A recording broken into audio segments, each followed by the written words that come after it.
perangkat laptopnya bermasalah untuk bergabung. Saya ingatkan kepada teman-teman yang sudah bergabung, silahkan untuk menyalakan kamera terlebih dahulu sebelum kita mulai. Dan kalau memungkinkan, silahkan gunakan background yang sudah di-share oleh panitia ya.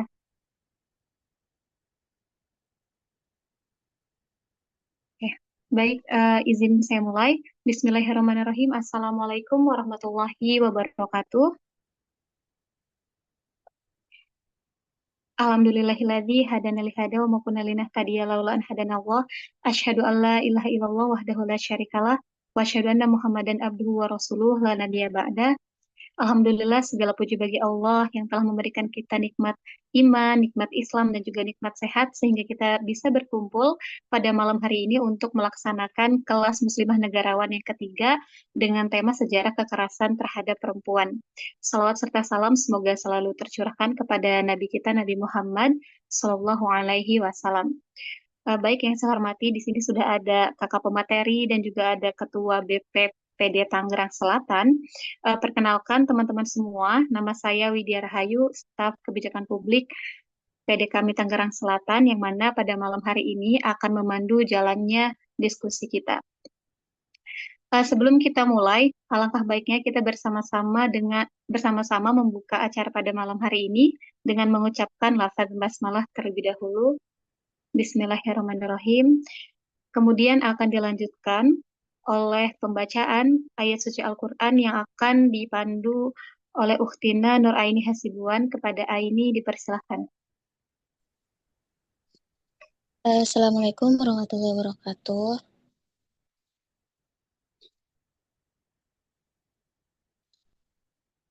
A'udzu billahi minasyaitonir rajim. Bismillahirrahmanirrahim.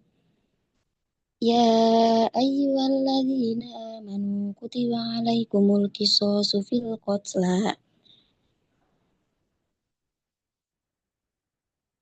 Al-hurru bil hurri wal 'abdu bil 'abdi wal untha bil untha. Faman 'ufiya lahu min akhihi syai'un fattiba'un bil ma'ruf. Fattiba'un bil ma'rufi wa ada'un ilaihi bi ihsan. Dzalika takhfifun mir rabbikum wa rahmah. Faman i'tada ba'da dzalika falahu 'adzabun alim. Walakum fil qisasi hayatun ya ulil albab. Ya ulil albab la'allakum tattaqun. Shadaqallahul azim. Sadaqallahul azim, sadaqallahul azim, sadaqallahul azim. Terima kasih kepada Aini. Semoga dengan dibacakannya ayat suci Al-Quran dapat menambah keberkahan pada majelis ilmu kita pada malam hari ini. Selanjutnya saya persilahkan kepada Ketua Bidang BP PD kami Tangerang Selatan, Mbak Dita, untuk memberikan sambutan terlebih dahulu. Kepada Mbak Dita dipersilahkan.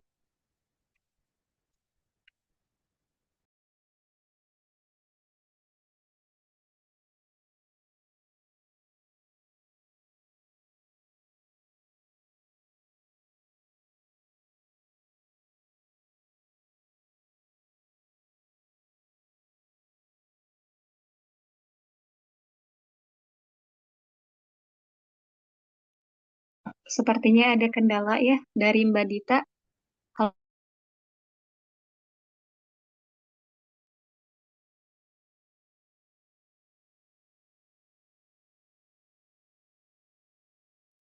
Baik teman-teman, kalau begitu kita lanjut aja.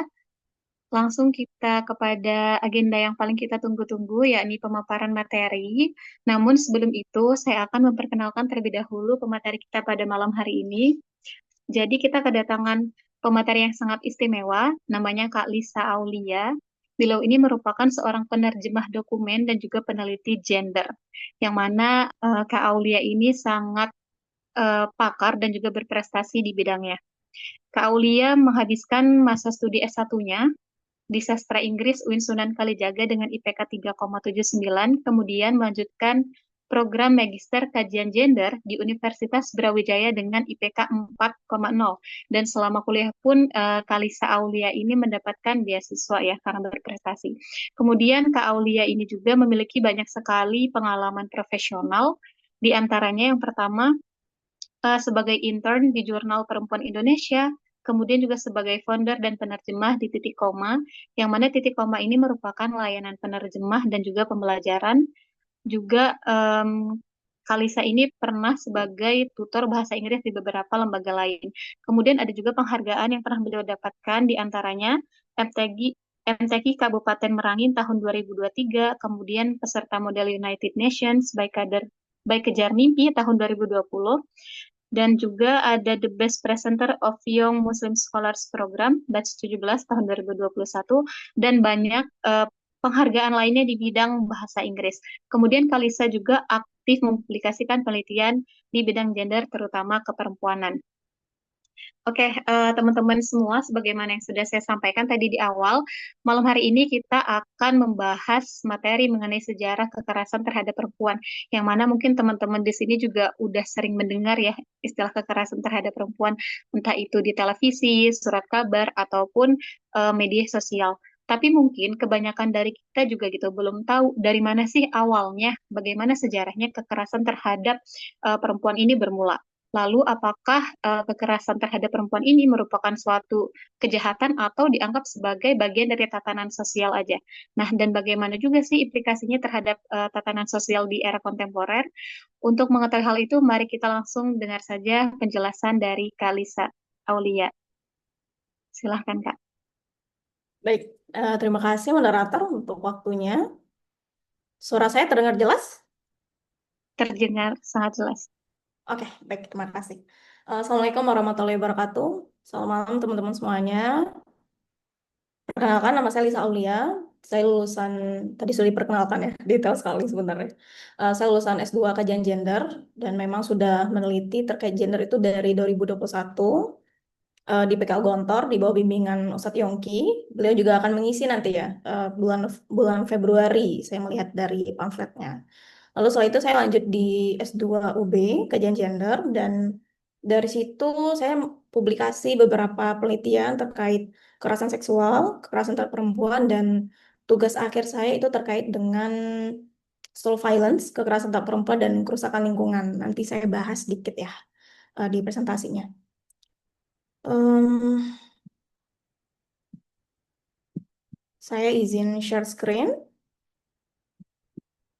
Apakah sudah terlihat? Sudah, Kak. Oke.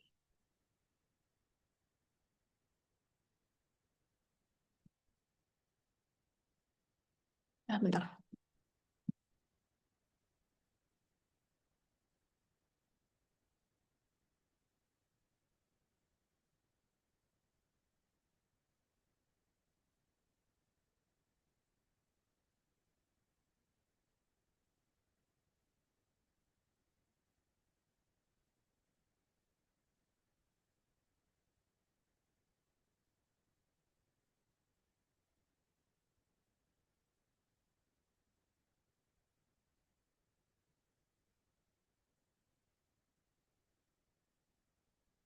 Sudah terlihat jelas?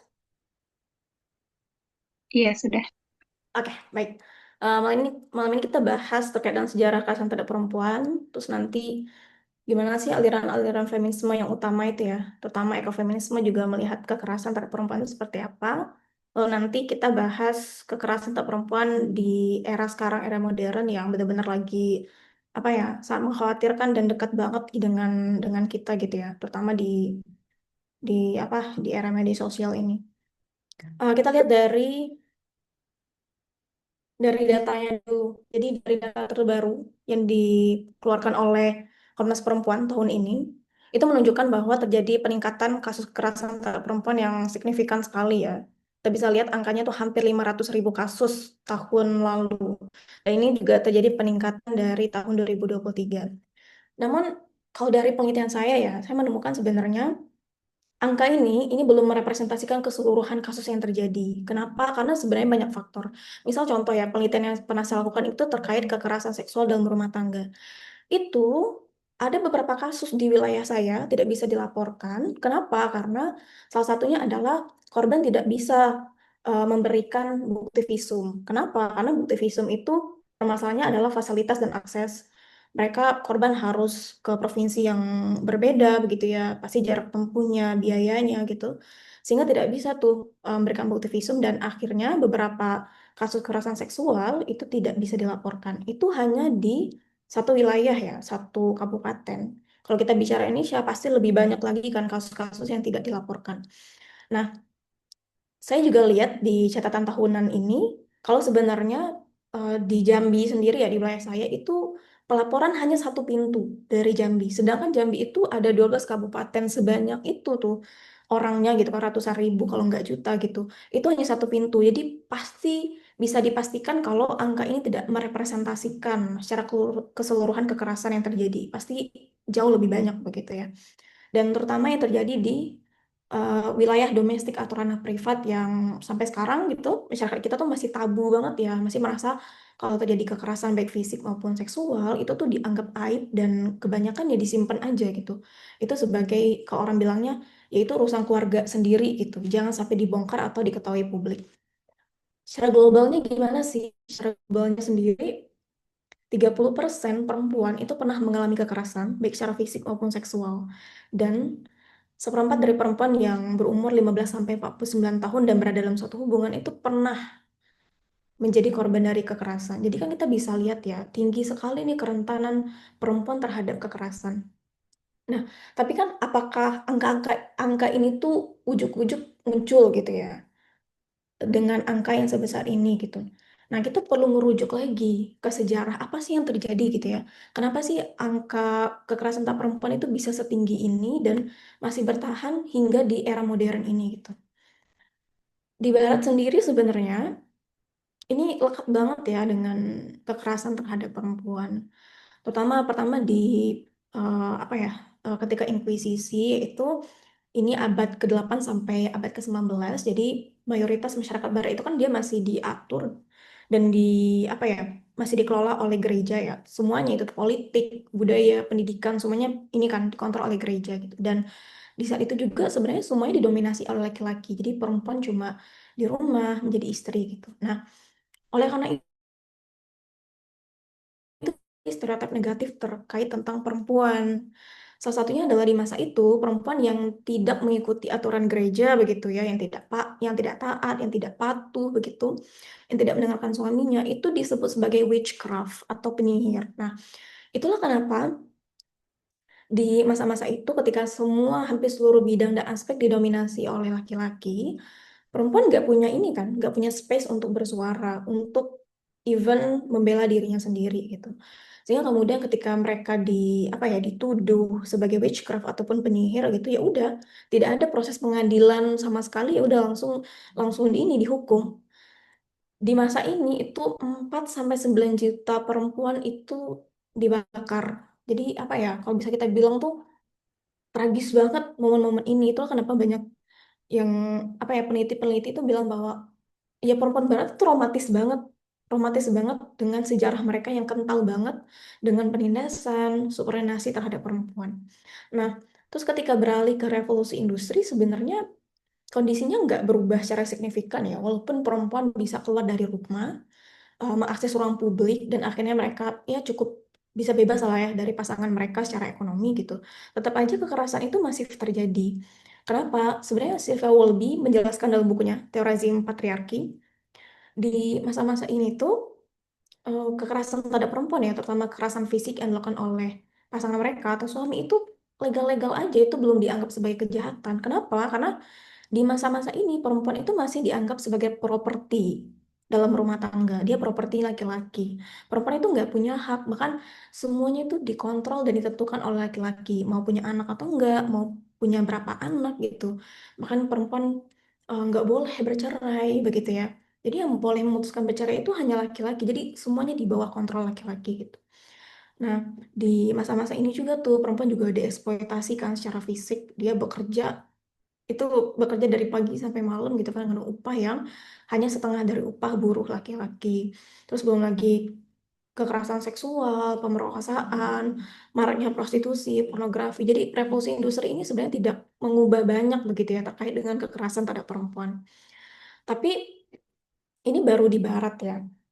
Karena sebenarnya kebanyakan itu dari kita mikir, oh ya udah kekerasan terhadap perempuan itu cuma terjadi di barat, fenomena-fenomena besarnya cuma di barat aja gitu. Nah, namun sebenarnya di negara Muslim itu juga nggak jauh beda ya, walaupun tidak terjadi apa ya fenomena tragedis ataupun satu kejadian besar seperti inkuisisi tadi gitu. Ada beberapa buku ya yang sebenarnya memotret bagaimana sih kekerasan terhadap perempuan itu terjadi di negara-negara mayoritas Muslim.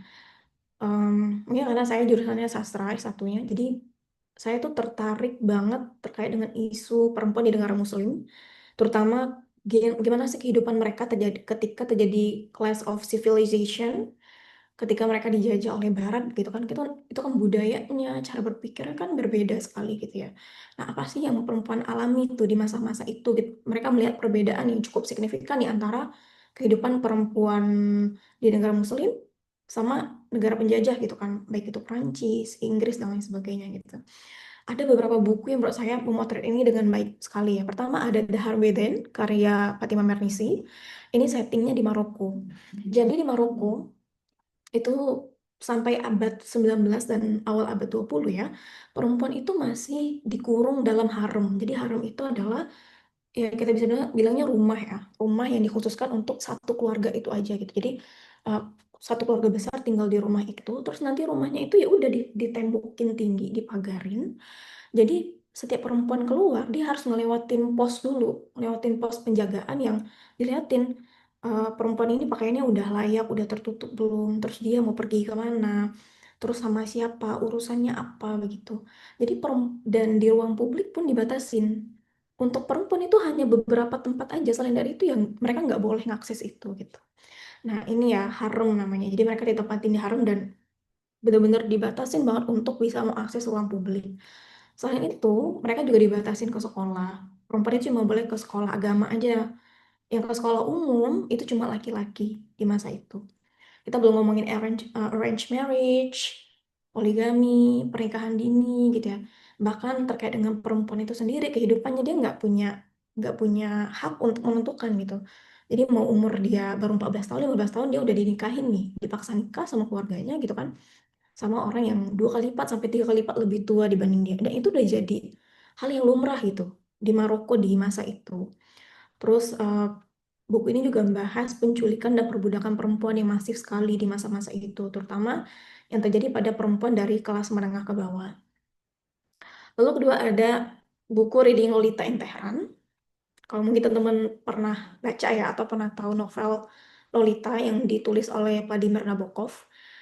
Novel ini menjelaskan ya tentang kasus pedofilia, ya walaupun fiksi ya, antara Lolita yang masih di bawah umur, seingat saya umurnya berapa ya, belasan tahun atau 10 tahun ya, itu dieksploitasi ya oleh ayah tirinya sendiri, Humbert namanya, yang udah berumur 30 atau 40 tahun gitu. Dan di situ kita apa ya, si Vladimir Nabokov itu memotret gitu bagaimana hubungan Humbert dan Lolita ini sangat-sangat eksploitatif gitu ya. Ya kalau kita bilangnya sekarang child grooming gitu. Bagaimana si Lolita ini dieksploitasi secara seksual, secara fisik gitu ya untuk memuaskan si Humbert ini. Nah, judulnya Reading Lolita in Tehran. Kalau di masa itu ketika Vladimir Nabokov ini menerbitkan buku Lolita itu orang publik itu pada rame gitu ya, pada kayak wah ini sesuatu yang sangat nggak layak, sangat nggak lumrah itu.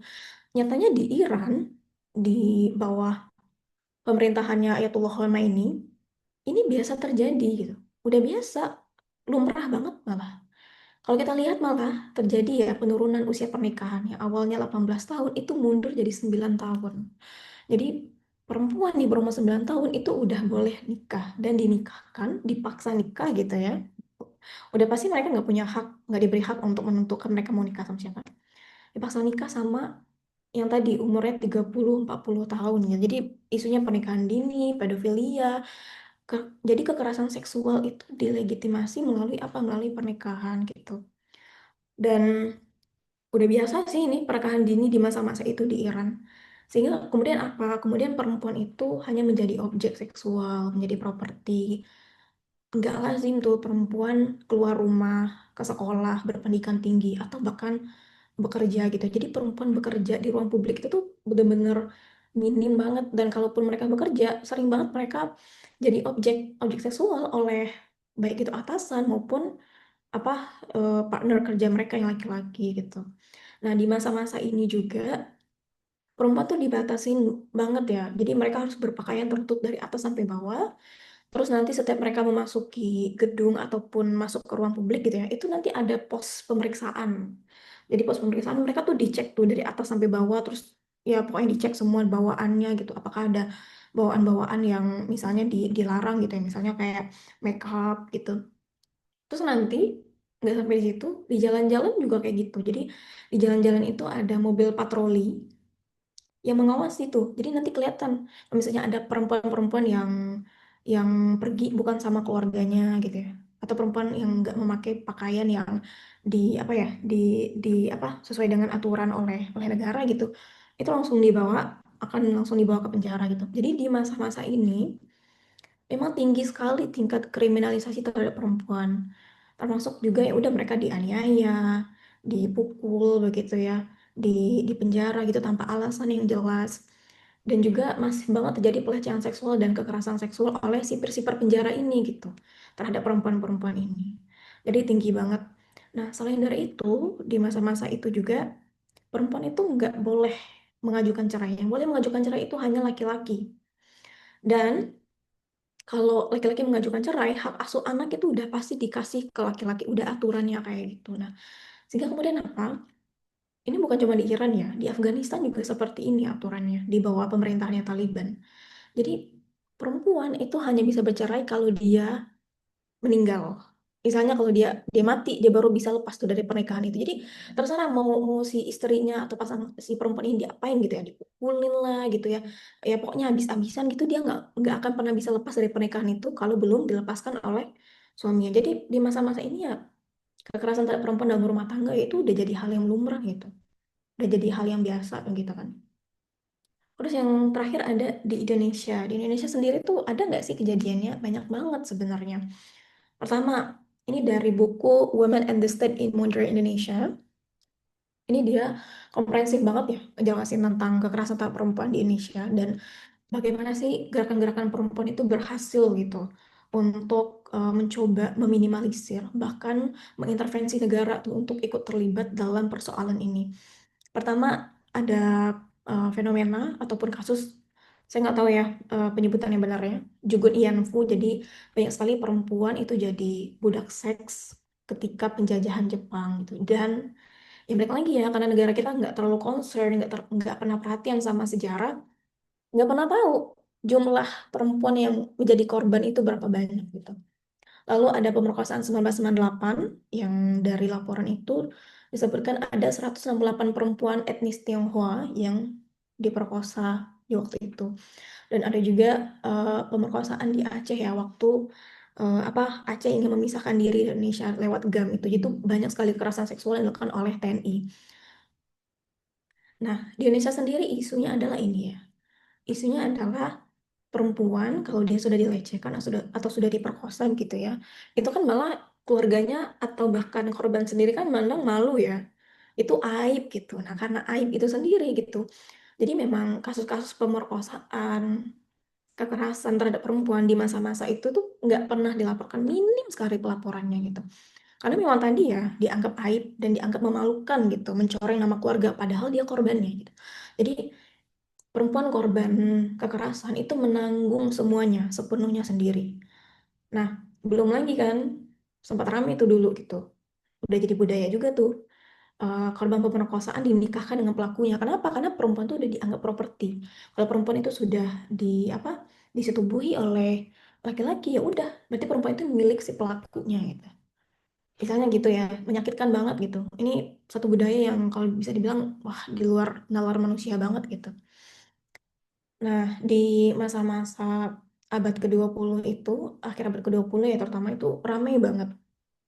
Perempuan tuh mulai melihat ya, terutama dari kasus pemerkosaan 1998. Kenapa? Karena banyak banget foto-foto yang beredar tuh waktu itu. Jadi orang bisa menyaksikan, wah gila ya gitu.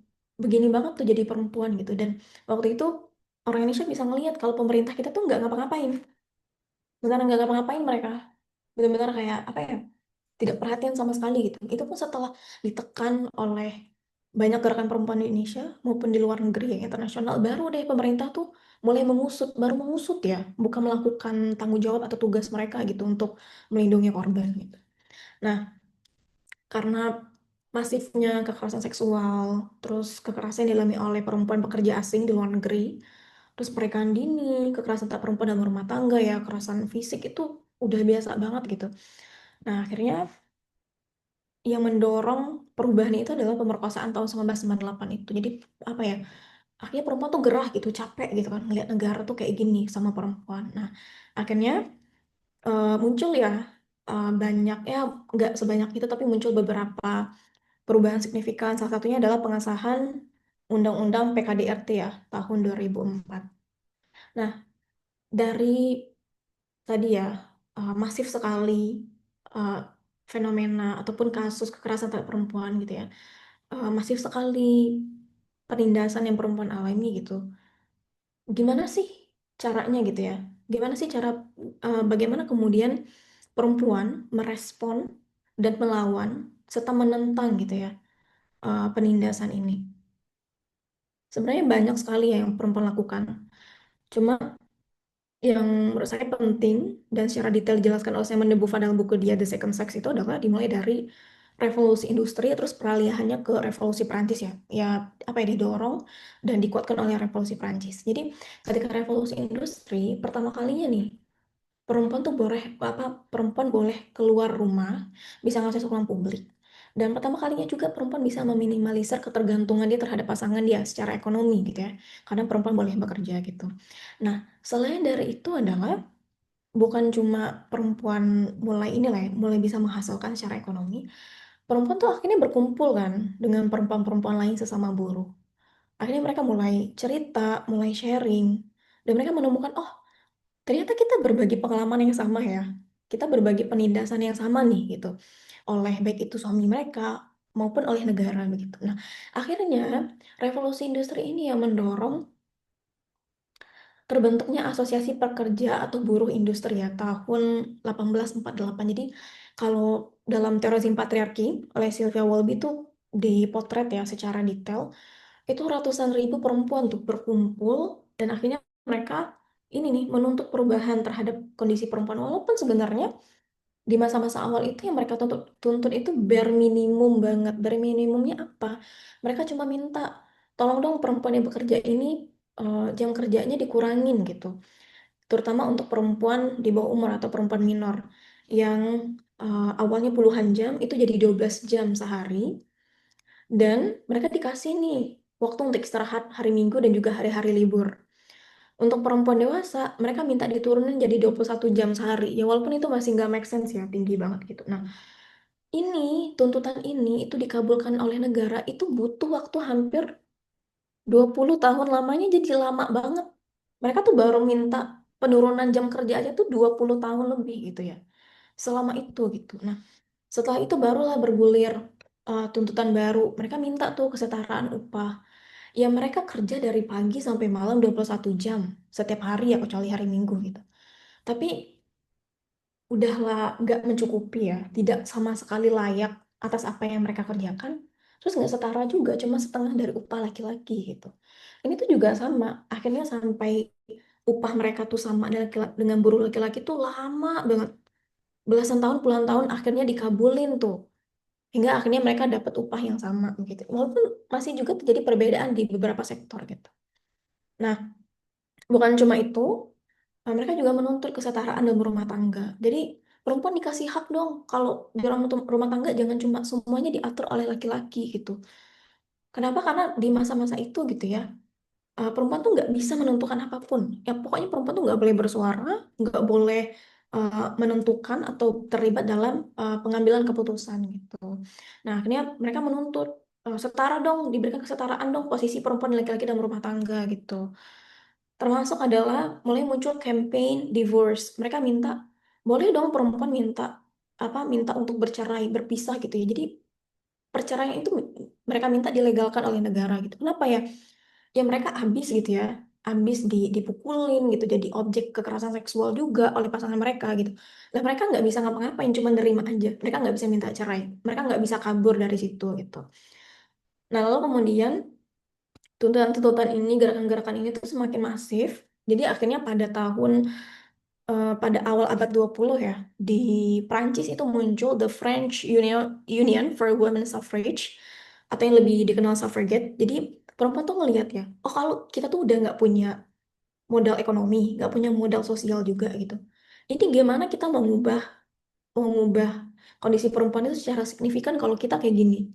Kayak tadi aja ya, minta penurunan jam kerja aja tuh butuh 20 tahun, butuh puluhan tahun gitu. Ya kalau kayak gini kan nggak berubah-berubah nih kondisi perempuan gitu. Hanya untuk bisa sedikit menyamai apa yang didapatkan oleh laki-laki gitu. Nah akhirnya mereka menuntut untuk perempuan itu diberikan hak pilih gitu kan. Nah ini lama lagi prosesnya. Kenapa? Karena dalam bukunya Simone de Beauvoir ya, The Second Sex itu jelaskan perempuan itu tuh selalu ya dianggap sebagai jenis kelamin yang kedua, nggak dianggap, dipandang inferior, ya kan? Mereka tuh juga direndahkan karena apa sih perempuan gitu, nggak berpendidikan. Dengan apa ya, stereotip, pandangan-pandangan merendahkan kayak gitu. Jadi laki-laki di zaman itu kayak ngapain dikasih hak pilih ke perempuan? Perempuan tuh nggak layak, mereka tuh nggak pantas dikasih hak pilih gitu. Mereka nggak memenuhi standar gitu kan. Nah, untungnya adalah mereka punya banyak cara ya. Suffragette ini punya banyak banget cara. Jadi yang awalnya cuma campaign, marching gitu, apa nyebarin pamflet dan lain sebagainya, terus akhirnya berubah tuh. Oh, kita nggak digubris nih, bertahun-tahun kita nggak digubris kayak gini. Udah, mereka mulai melancarkan tuh aksi-aksi kekerasan gitu kan. Mereka biar diperhatiin. Nah akhirnya sama ya. Belasan tahun kemudian baru mereka dapat hak pilih pada tahun 1928. Nah, pemberian hak pilih pada perempuan ini mengubah secara signifikan kondisi perempuan. Kenapa? Karena pada saat itu sampai sekarang ya, perempuan itu bisa dibilang populasi perempuan itu lebih banyak dibanding laki-laki. Jadi mereka punya bargaining position kan. Oh kalau kalian mau maju, mau jadi apa bagian dari pemerintah ya kalian harus mentingin juga nih suara kami perempuan, kepentingan perempuan apa gitu. Sampai akhirnya kemudian perempuan bisa masuk ke parlemen dan lain sebagainya. Dan akhirnya mulai itu muncul tuntutan baru seperti kebebasan perempuan untuk bekerja di ruang publik, mengenyam pendidikan. Secara globalnya sendiri sebenarnya banyak sekali ya gerakan-gerakan perempuan. Ada UNIFEM, itu dari United Nations, yang ini kemudian membawa isu ras untuk perempuan itu di skala internasional ya, melalui advokasi, penelitian, pendidikan gitu. Bahkan sampai mereka mendorong pelaku kekerasan terhadap perempuan itu dipidana atau diberikan hukuman gitu. Ya bayangin kan, berarti sebelum ada UNIFEM ini, kekerasan terhadap perempuan itu ya masih lumrah, masih normal terjadi gitu.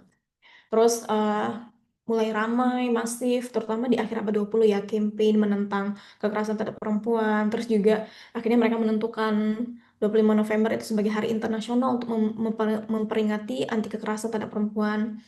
Jadi memang akhir abad ke-20 kalau kita lihat sebenarnya bukan cuma di barat, tapi juga merambah sebenarnya ke Timur Tengah dan negara-negara Muslim ya, terutama di Mesir sebenarnya. Itu muncul masif banget gerakan-gerakan perempuan yang meminta apa ya, dilepaskan mereka dari penindasan, mereka diberikan kebebasan untuk menentukan apa yang mereka ingin lakukan gitu. Jadi masif banget di akhir abad ke-20. Di nasional sendiri atau di negara kita itu sama, akhir abad ke-20 juga. Setelah desakan-desakan dari banyak gerakan perempuan, terutama tadi ya dari kasus pemerkosaan 1998 itu, akhirnya negara itu membentuk Komisi Nasional Anti Kekerasan Terhadap Perempuan, dan akhirnya awal abad ke-21 disahkan Undang-Undang Pencegahan Kekerasan dalam Rumah Tangga gitu. Em, Sebelum adanya konsep kekerasan terhadap perempuan, di masa-masa tadi perempuan itu masih menggunakan kata penindasan untuk menjelaskan pengalaman ataupun kekerasan yang perempuan alami. Penindasan ini sebenarnya fokusnya adalah kebebasan. Jadi kebebasan perempuan itu dibatasi, bebas untuk menentukan keinginannya, apa-apa yang ingin perempuan lakukan itu dibebasi oleh laki-laki. baik dalam ranah privat maupun oleh publik ya, oleh negara itu sendiri. Dan itu kenapa sebenarnya kebebasan itu jadi kata kunci penting dalam gerakan feminisme. Kenapa? Karena dengan kebebasan lah perempuan itu bisa lepas dari penindasan, bisa lepas dari patriarki. Perempuan itu bisa mencapai self-fulfillment, pemenuhan diri gitu ya. Nah, lalu kemudian terma ini berubah digantikan oleh konsep kekerasan terhadap perempuan yang dihasilkan dari Deklarasi PBB tahun 1993 ya. Konsep ini berperan signifikan sekali dalam gerakan feminisme atau gerakan perempuan. Kenapa? Karena muncul satu konsep khusus yang membahas kondisi perempuan yang berfokus secara langsung ya kepada perempuan itu sendiri gitu. Tadi kan penindasan ya apa secara umum aja, tapi ini kekerasan terhadap perempuan ini secara khusus membahas pengalaman atau ketertindasan yang perempuan alami. Konsep ini artinya adalah atau definisinya tindakan kekerasan berbasis gender yang menyebabkan penderitaan atau luka fisik, seksual, dan psikis terhadap perempuan. Yang ini termasuk ancaman, pemaksaan, dan pencabutan kemerdekaan. Dan berakar dari ketidaksetaraan gender dan ketimpangan relasi kuasa. Dan yang paling penting dari kekerasan itu adalah yang ditekankan oleh Hemby ya, bahwa 4 unsur penting dari kekerasan itu, pertama adalah kesengajaan, tidak diharapkan, non esensial, dan yang paling penting adalah berbahaya atau mengancam gitu ya, menyebabkan kerugian jangka panjang, bukan cuma kerugian fisik nih, tapi juga jangka panjang seperti psikis itu. Nah, lalu bagaimana sih sebenarnya feminisme melihat kekerasan terhadap perempuan? Feminisme sendiri sebenarnya punya pandangan atau perspektif yang cukup berbeda dalam melihat kekerasan. Pertama, feminisme liberal. Feminisme liberal ini dia sebenarnya melihat kekerasan itu lebih kepada hak-hak umum ya, yang semestinya dapat diperoleh oleh perempuan itu tadi balik lagi pendidikan, bekerja gitu, terus juga dalam pernikahan, dalam rumah tangga gitu. Kenapa? Karena di sampai abad ke-20 gitu ya, pengalaman perempuan, kondisi perempuan, kisah perempuan ataupun tentang perempuan sendiri itu masih diceritakan, ditulis dari laki-laki, ditulis oleh laki-laki dan menggunakan perspektif laki-laki gitu ya, terutama di bidang sosiologi gitu. Nah, kemudian muncul satu referensi penting yaitu Feminine Mistake karya Betty Friedan. Dia tuh secara langsung mewawancarai perempuan yang berperan sebagai ibu rumah tangga. Langsung dia wawancarai gitu ya. Gimana sih kehidupan sebagai perempuan di rumah tangga tuh kayak gimana, kesulitannya apa gitu. Nah, itulah pertama kali ya publik tuh melihat, oh ternyata pengalaman dan kondisi perempuan sebenarnya itu jauh sekali berbeda dengan apa yang selama ini diceritakan dan diketahui oleh publik ataupun pengetahuan yang sudah tersebar sejauh ini gitu. Itu kenapa sebenarnya feminine mistake ini jadi referensi penting di gerakan feminisme sendiri. Lalu kedua ada feminisme radikal.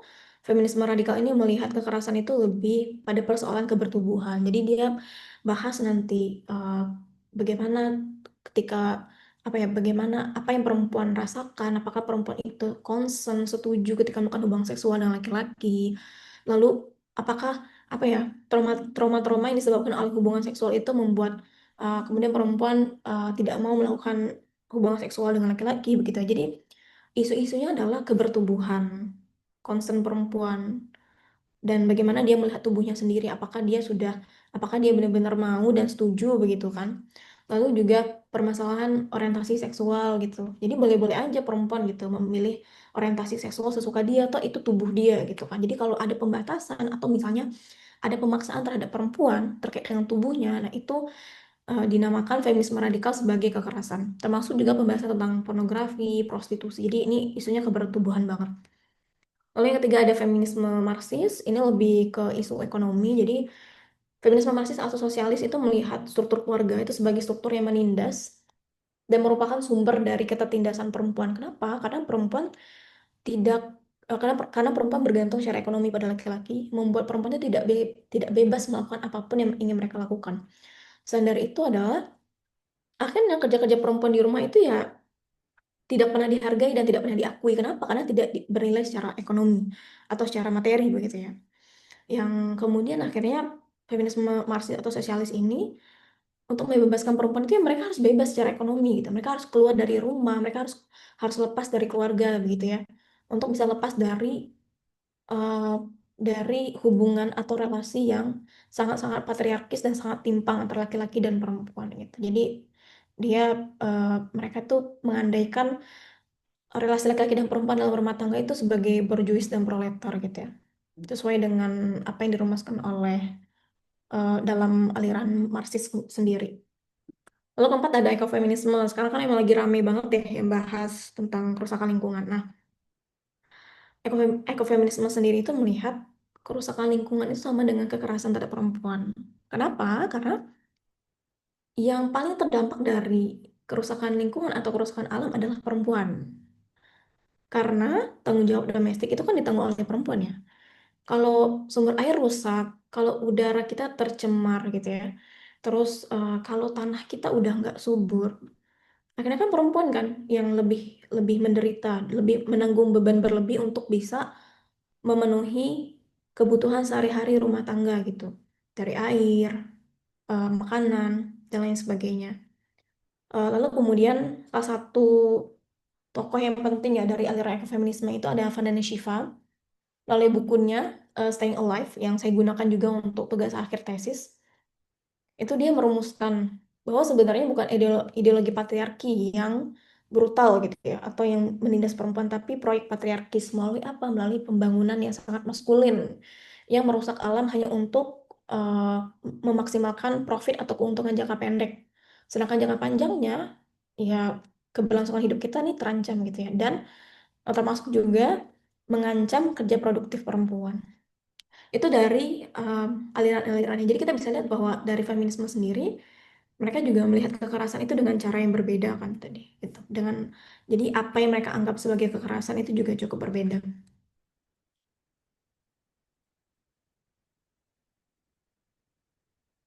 Lalu ada eh, kekerasan terhadap perempuan di era modern.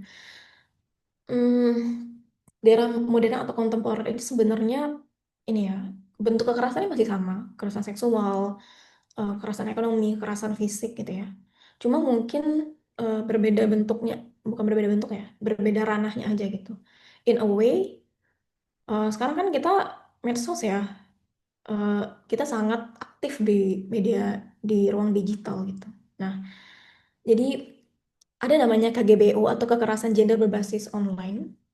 Dan dari catatan Komnas Perempuan itu ditemukan bahwa kekerasan seksual yang paling masif terjadi itu terjadi di ruang digital atau ruang online gitu ya. Dan bentuk kekerasan ini tuh banyak sekali.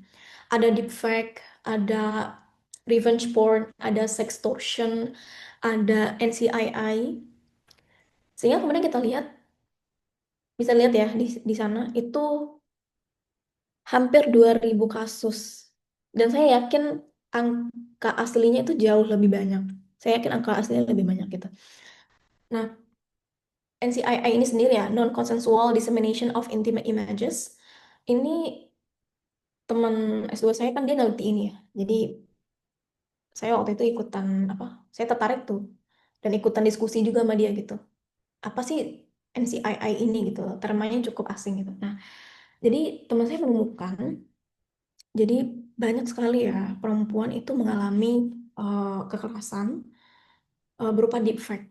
Jadi banyak perempuan itu yang diancam atau bahkan mereka nggak pernah tahu gitu ya, gambar-gambar mereka itu sudah disalahgunakan, sudah diedit pakai AI. Dan teman saya juga menemukan tuh banyak link-link yang kemudian kalau kita klik itu kita bisa masuk ke grup di salah satu aplikasi gitu ya, aplikasi chat. Itu grup-grupnya itu membagikan secara bebas gambar-gambar dan video-video perempuan yang sudah mereka edit pakai AI. Jadi perempuan di media sosial mereka nggak ngapa-ngapain aja, itu mereka rentan jadi korban kekerasan. Luar biasa kan? Dan kalau teman-teman tahu atau pernah ngikutin, ini kasusnya pernah rame di Korea. Jadi ada 3 alumni universitas besar ya, universitas ternama di Korea.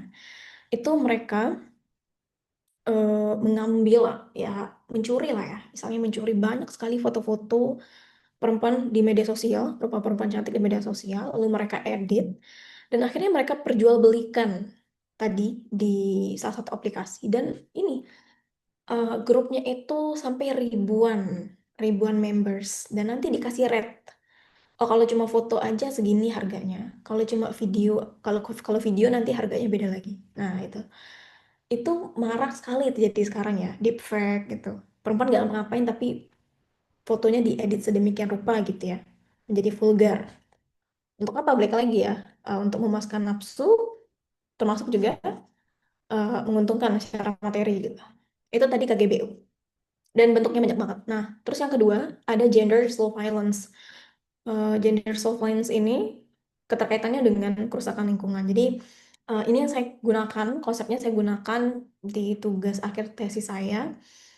Konsep ini dirumuskan oleh Rob Nixon, yaitu slow violence. Slow violence ini merujuk kepada kekerasan yang tidak dianggap sebagai kekerasan atau tidak dianggap sebagai ancaman, diabaikan di luar dari apa ya, penglihatan ataupun perhatian masyarakat luas, sehingga kemudian karena dia diabaikan, akhirnya dampaknya itu berkali-kali lipat semakin destruktif gitu. Terutama contohnya adalah seperti kerusakan lingkungan dan perubahan iklim.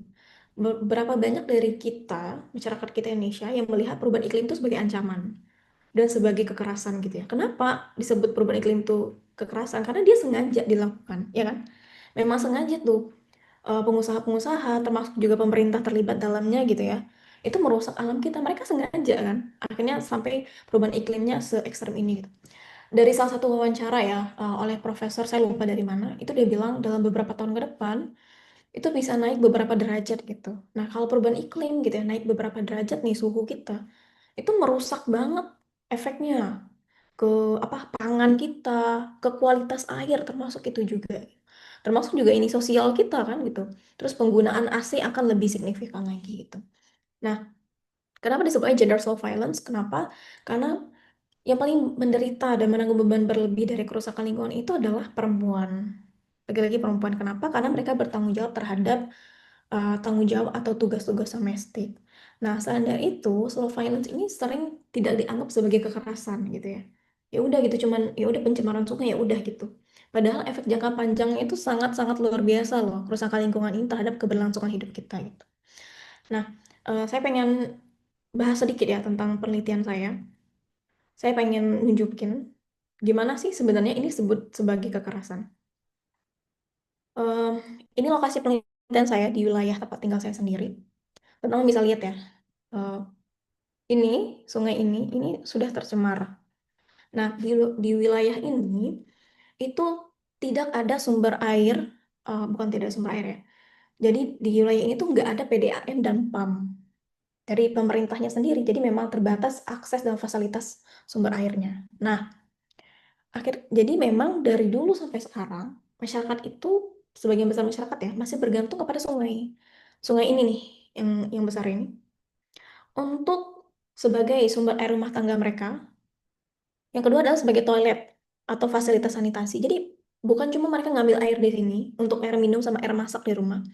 Mereka juga mandi, nyuci pakaian, nyuci peralatan makanan, mandiin anak, semuanya di sini. Jadi tugas domestik yang perempuan lakukan itu di sungai ini. Nah, sungai ini udah tercemar hampir 15 tahun lamanya oleh penambangan emas tanpa izin. Jadi penambangan ilegal di wilayah ini gitu.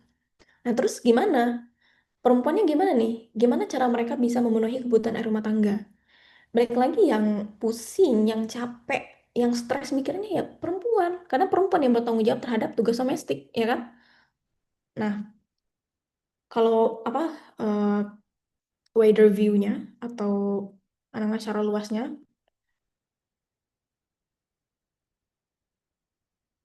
jadi sungainya tercemar, sungai terbesar dan paling dekat dari pemukiman itu tercemar ya, sejak tahun 2011. Dan perempuan di wilayah ini cuma diberikan dua alternatif ya, cuma ada dua alternatif. Mereka install apa? Mereka bikin fasilitas area pribadi, yaitu ada sumur galian yang kedalamannya itu cuma 4 sampai 10 meter, dangkal banget gitu ya. Itu biaya pembuatannya 5 sampai 9 juta. Dan kalau musim kemarau, 2 sampai 3 pekan kering, apa? Dua sampai 3 pekan kemarau itu udah kering airnya. Jadi mereka punya sumur ini juga, mereka tetap harus bergantung ke sungai, tetap harus ke sungai gitu, terutama di musim kemarau. Nah, yang kedua adalah sumur bor. Sumur bor lebih dalam ratusan meter gitu. Tapi lihat biaya pembuatannya itu 11 sampai 15 juta gitu. Sedangkan mayoritas masyarakat di wilayah ini itu bekerja sebagai buruh di perkebunan yang upah mereka itu cuma 100 sampai 150 ribu sehari. Jadi kecil kemungkinan gitu ya bisa bisa membuat fasilitas air pribadi di rumahnya. Nah, akhirnya mau nggak mau perempuan ini nyari kebutuhan air bersih, nyari sumber air bersih kemana gitu. Jadi akhirnya mereka mau nggak mau terpaksa gitu ya setiap hari harus jalan ke sumber air bersih yang jauh lokasinya 1 sampai 1,5 kilometer, ngelewatin jalan yang berlubang, berlumpur, ngelewatin jembatan penyeberangan yang tidak stabil, tidak ada apa ya batas di kiri dan kanannya gitu. Belum lagi mereka harus bawa anak, bawa cucian, pakaian, bawa peralatan makanan, terus nanti bawa jerigen air juga untuk air di rumah gitu. Nah, kalau enggak gitu, mereka minta sama tetangga gitu ya, atau menampung air hujan. Tapi ini kan sifatnya terbatas gitu ya. Nah, akhirnya gitu, karena kesulitan sekali mereka untuk bisa mengakses sumber air bersih ini, ya mau nggak mau. Kebanyakan dari partisipan yang saya wawancara itu mereka sampai sekarang, sampai hari ini, mereka masih menggunakan air sungai yang sudah tercemar tadi, yang sudah bercampur dengan merkuri tadi gitu.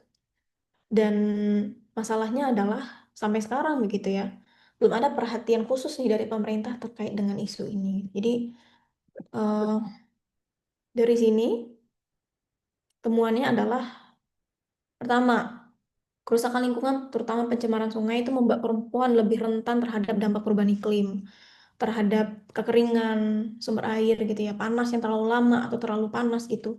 Ini kan berdampak sekali ya terhadap sumber air bersih gitu. Yang kedua adalah perempuan menanggung beban berkali lipat. Yang ini implikasinya tuh secara fisik, psikis, dan ekonomi gitu ya. Itu banyak partisipan saya yang bilang, apa ya, capek gitu. Terutama kalau mereka lagi kondisi lagi hamil gitu. Jadi mau kondisi mereka lagi hamil baru melahirkan, minim sekali gitu. Suami, anak-anak laki-laki mereka tuh terlibat dalam kerja-kerja domestik ini gitu. Kebanyakan bilangnya ya, ini kerja perempuan gitu. Mana mau laki-laki ikut terlibat gitu. Nah, akhirnya karena tinggi sekali beban yang ditanggung perempuan, akhirnya anak perempuan itu ikut dilibatkan dalam tugas pembuatan air rumah tangga itu. Anak perempuan yang masih SD, masih berumur 4-5 tahun gitu ya, udah ikut ibunya ngangkut air dari jarak yang sangat luar biasa jauh tadi gitu. Dan masalahnya adalah kekerasan ini tuh sangat destruktif dan efeknya jangka panjang. Tapi berapa banyak dari orang di wilayah ini, termasuk pemerintah yang melihat ini sebagai kekerasan gitu. Ini kenapa disebutnya kekerasan? Karena udah jelas ya, penyebabnya adalah tadi penambangan emas tanpa izin. Sengaja kan, sengaja hadir dan tahu resikonya akan mencemari sungai yang dipakai banyak orang gitu. Itu kenapa disebut kekerasan. Dan karena semakin banyaknya sumber air yang tercemar di wilayah ini, sedangkan sumber air bersihnya itu terbatas, akhirnya yang muncul apa? Konflik perebutan air antar perempuan gitu. Jadi baik lagi ya, muncul kekerasan, kekerasan fisik dan kekerasan psikis gitu.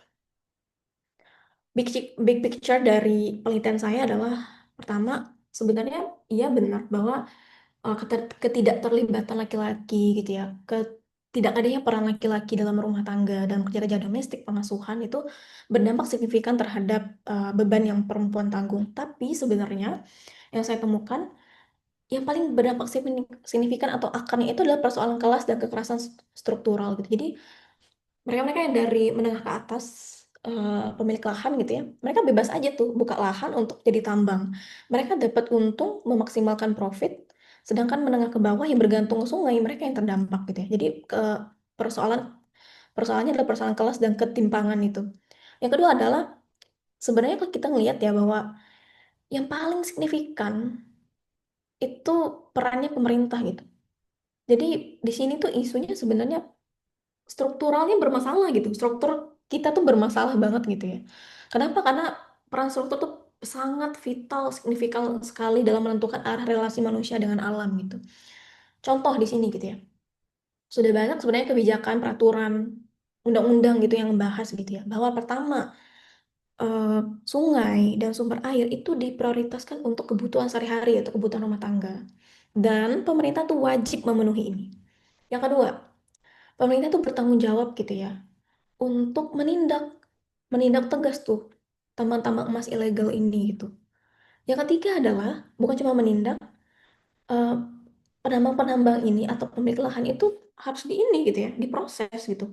Dan mereka harus mengganti rugi nih, sungai yang udah tercemar, mereka harus mengganti rugi kerusakan lingkungan. Tapi dilakuin nggak gitu. Terus yang keempat, pemulihan sungai. Jadi negara kita itu ada anggaran pemulihan sungai. Ada nggak dilakuinnya? Nggak ada gitu. Padahal udah jelas ya di Undang-Undang tentang Sumber Daya Air, pemerintah itu wajib melakukan pelindungan, penjagaan, dan pemulihan sumber daya air, terutama penjagaan terhadap daerah aliran sungai gitu. Tempatnya tadi sesuai ya gitu lokasi penelitiannya gitu. Jadi terakhir dari penelitian ini saya melihat sebenarnya persoalannya bukan ketidaksetaraan gender, bukan patriarki gitu ya. Persoalannya baik lagi tuh kezaliman, ketidakadilan.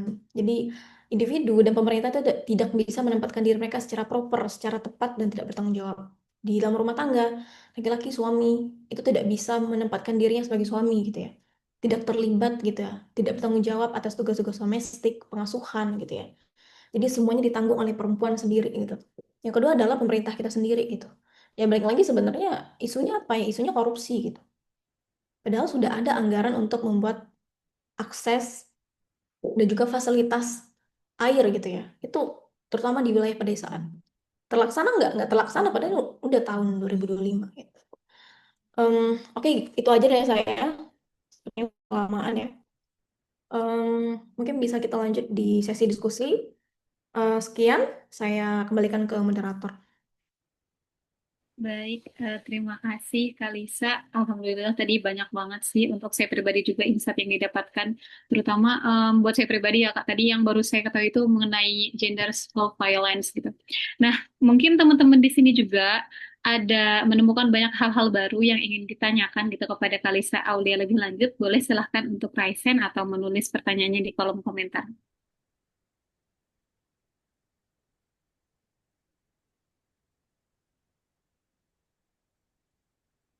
Ya, ada yang ingin ditanyakan teman-teman? Oke, ada dari Haura Hanan Suhailah. Silahkan Haura.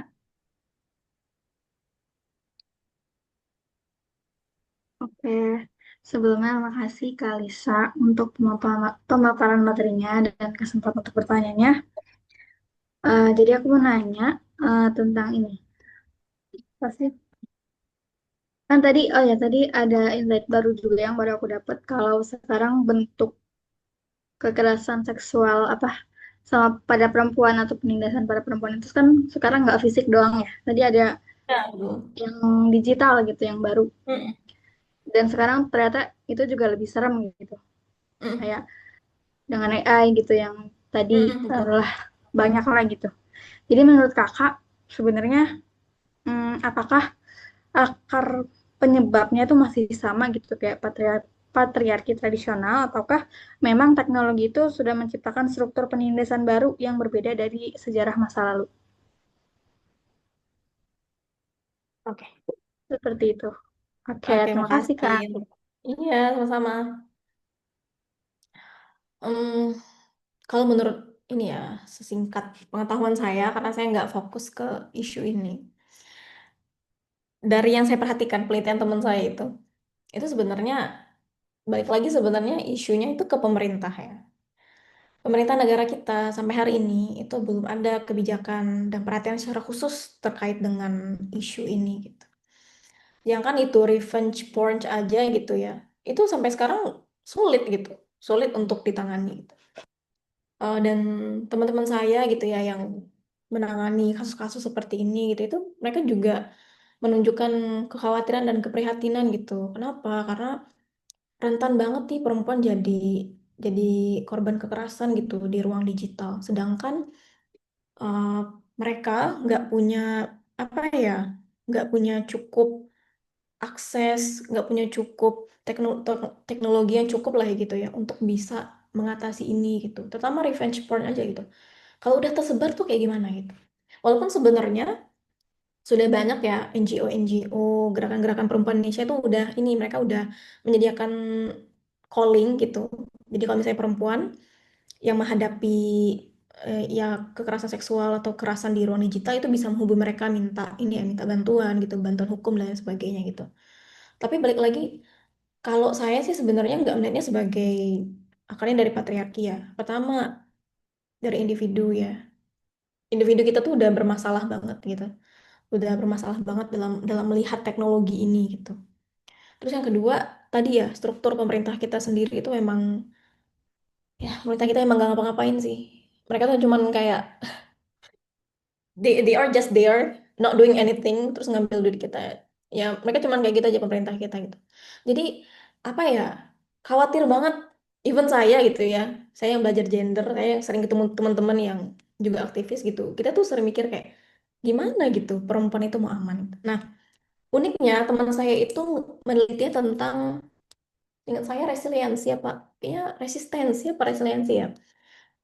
Resiliensi. Jadi kasusnya itu adalah NCII deepfake. Jadi perempuannya nggak ngapain kan, tapi fotonya diedit sedemikian rupa. Terus nanti diancam tuh di Twitter, si pengancam itu udah pakai avanya gitu ya, foto profilnya pakai perempuan itu yang sudah di itu kan gitu ya, sudah dibuat bugil gitu untuk mengancam si perempuan ini gitu. Nah, yang menurut saya itu luar biasa ya. Itu kenapa mereka bukan disebut sebagai korban, tapi sebagai penyintas gitu. Jadi mereka-mereka yang diancam, terutama influencer gitu, mereka menyerang balik gitu. Jadi mereka nggak yang diem, stres gitu kan. Tapi mereka menyerang balik gitu. Menyerang balik melakukan perlawanan, menampilkan diri mereka di ruang publik gitu. Nggak malu atau nggak melihat itu sebagai aib gitu kan. Jadi istilahnya apa ya? Memunculkan ini juga lah, memunculkan dilema terhadap pelakunya. Terus yang kedua adalah banyak kan akhirnya perempuan-perempuan yang simpati gitu. Salah satunya tuh ini akhirnya adalah karena keberanian dari penyintas sendiri muncul tuh akhirnya banyak perempuan yang bergabung, oh ayo yuk kita ini kita laporin kita report bareng-bareng gitu kan, atau kita ini kita komen spam komen dengan sesuatu yang ini negatif gitu ya, sampai si orang ini atau pelaku ini tuh jera gitu. Jadi kalau saya sih sebenarnya nggak melihat itu sebagai bentuk dari budaya patriarki ya, walaupun memang dominasi laki-lakinya luar biasa ya di seluruh aspek itu. Kalau saya sih melihatnya memang laki-lakinya emang nggak diajarin sih, nggak bermoral dan nggak diajarin untuk jadi manusia yang adil gitu dari kecil atau dari keluarga dan dari sosial sendiri gitu. So dari saya tuh apa ya, saya cukup ini ya khawatir dan concern ngelihat bagaimana society kita membesarkan laki-laki gitu. Yang segala sesuatu yang dilakukan laki-laki itu dinormalisasi. Oh, namanya juga cowok, namanya juga laki-laki gitu. Jadi ya ya udah kan sebebas itu gitu. Dia menjadi pelaku kekerasan seksual di ruang digital gitu. Sedangkan perempuannya dari kecil dididik dikit-dikit malu, dikit-dikit malu. Ya kalau cuma perempuan dididik malu, laki-lakinya nggak didik ya apa gunanya gitu. Perempuannya jadi korban juga kan gitu. Mungkin itu dari saya. Oke, baik. Terima kasih Kalisa. Di sini ada yang resen lagi. Sebelumnya dari Haura, gimana Haura? Sudah cukup? Apa ada tanggapan? Sudah juga, terima kasih. Oke, terima kasih.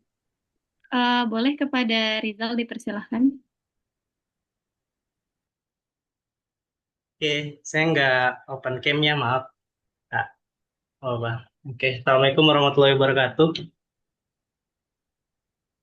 Nah, Waalaikumsalam terima warahmatullahi ya, oke. Nah, terima kasih sebelumnya ya, Kak Lisa, atas pemaparan dan juga tadi ada beberapa rujukan ya untuk referensinya. Yang saya mau tanyakan gini, Kak. Saya pribadi itu kan meyakini ya, kalau kita itu sebagai seorang intelektual itu nggak boleh dan nggak mungkin bebas nilai gitu. Artinya mereka itu intelektual itu nggak mungkin netral gitu. Pasti mereka bawa ideologi masing-masing wabarakatuh. ketika mereka membuat atau menulis buku atau jurnal-jurnal tersebut gitu. Nah, sependek yang saya pahami kan kayak ya tadi yang dirujuk Fatima, sus apa Azhar ya Hmm. Azhar Nafisi ini kan termasuk Ya, penulis-penulis yang sekuler gitu kan, feminis. yang secara terbuka tuh sering mengkritik lah struktur yang udah mapan dalam ajaran Islam gitu, seperti konsep Qawam misalnya kepemimpinan dalam Islam. Kemudian juga secara terbuka mereka juga kan mengkritik teks-teks Quran, hadis, dan juga ulama-ulama yang otoritatif gitu ya. Nah, sedangkan banyak praktek yang mereka labeli itu sebagai kekerasan atau penindasan itu kan justru mau nggak mau, suka nggak suka, memang ada dasar normatifnya dalam Al-Quran maupun kajian-kajian fikih. Misalnya kan terkait poligami, pernikahan wanita usia dini, atau pemaksaan pernikahan yang ditentukan oleh wali, ya pemaksaan ini dalam tanda kutip, dan lain sebagainya. Ini kan ya hijab, terus juga bahkan tadi menyinggung masalah soal apa AI ya yang deepfake itu kan memang bukannya di Quran juga tidak boleh ya tabaruj gitu kan. Kalau itu dijalankan kan otomatis nggak ada tuh foto-foto wanita yang disalahgunakan gitu karena mereka kan nggak memamerkan keindahan wajahnya di sosial media seperti itu. Nah, ini kan topik-topik yang dari dulu juga biasa dijadiin peluru juga sama para orientalis gitu untuk menyerang Islam.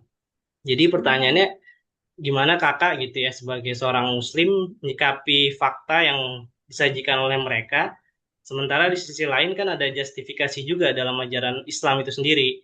Faktanya Ya, memang mungkin bisa benar gitu, fakta yang ada di buku-buku tadi bisa benar, tapi kan framingnya bisa jadi salah atau bahkan jahat gitu.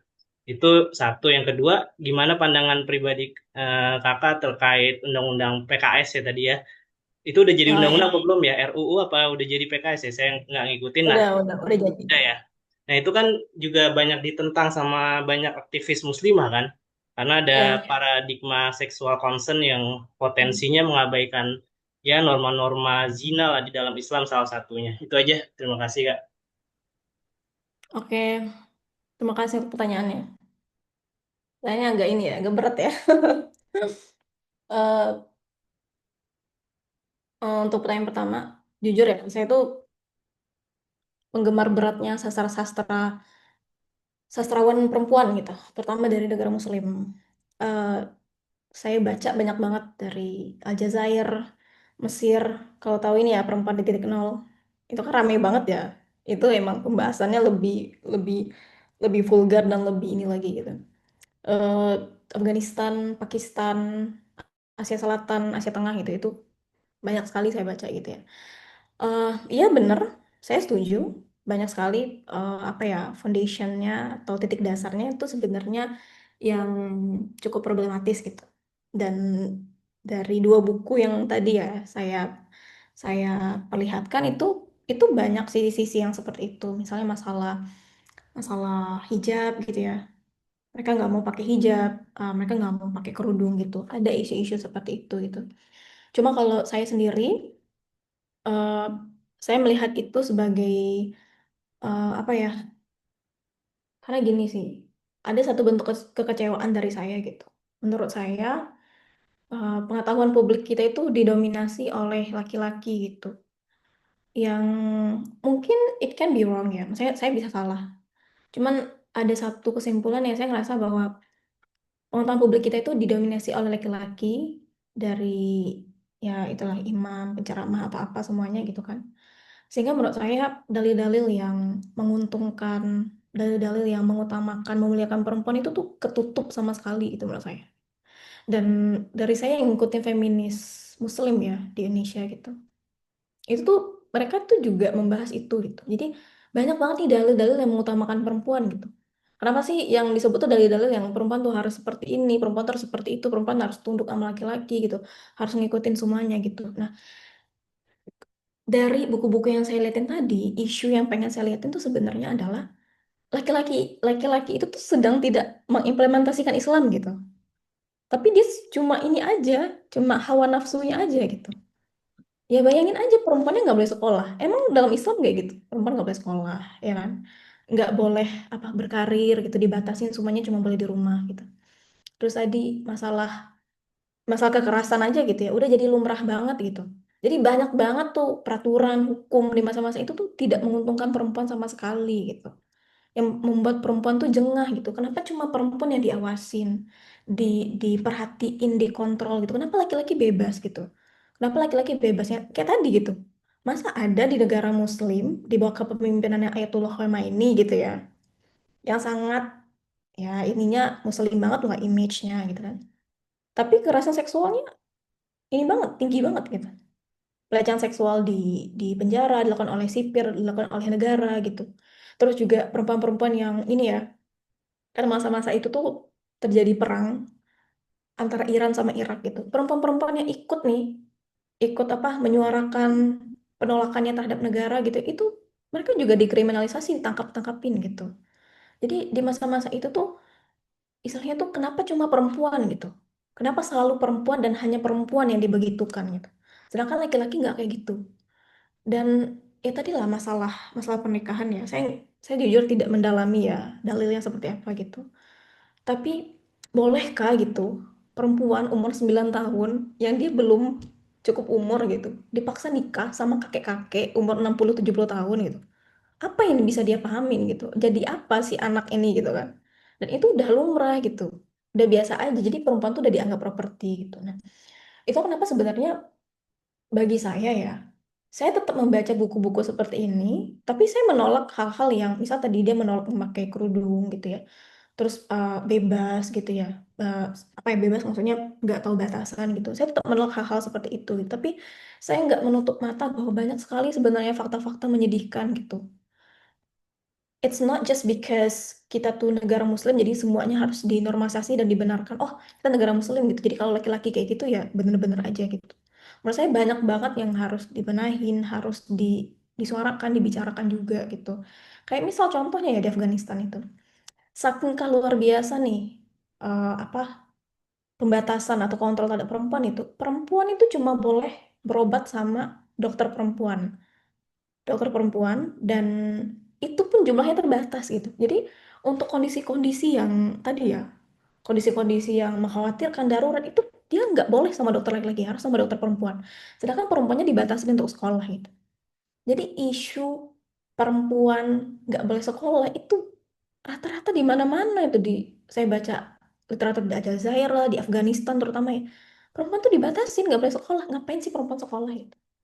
Itu jadi tadi ya menurut saya perempuan itu tidak dianggap sebagai manusia gitu, sebagai individu yang utuh itu. Jadi dia hanya dianggap sebagai barang, sebagai objek gitu. Itu kenapa judulnya Reading Lolita in Tehran. Lolitanya pedofilianya kayak gitu banget gitu di Iran gitu. Tapi di sisi lain kita juga nggak ini ya, maksudnya kita tidak menjustifikasi atau membenarkan gitu beberapa pandangan-pandangan penulis gitu. Tapi dari beberapa yang saya baca gitu, sebenarnya yang mereka suarakan tuh masih hal-hal mendasar gitu ya, terkait sekolah, bekerja gitu.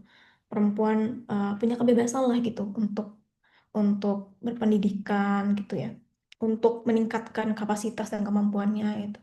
Ya sedih juga kan dengernya gitu, perempuan nggak boleh sekolah hanya karena dia perempuan. Jadi lebih mulia dia menikah dibanding sekolah gitu.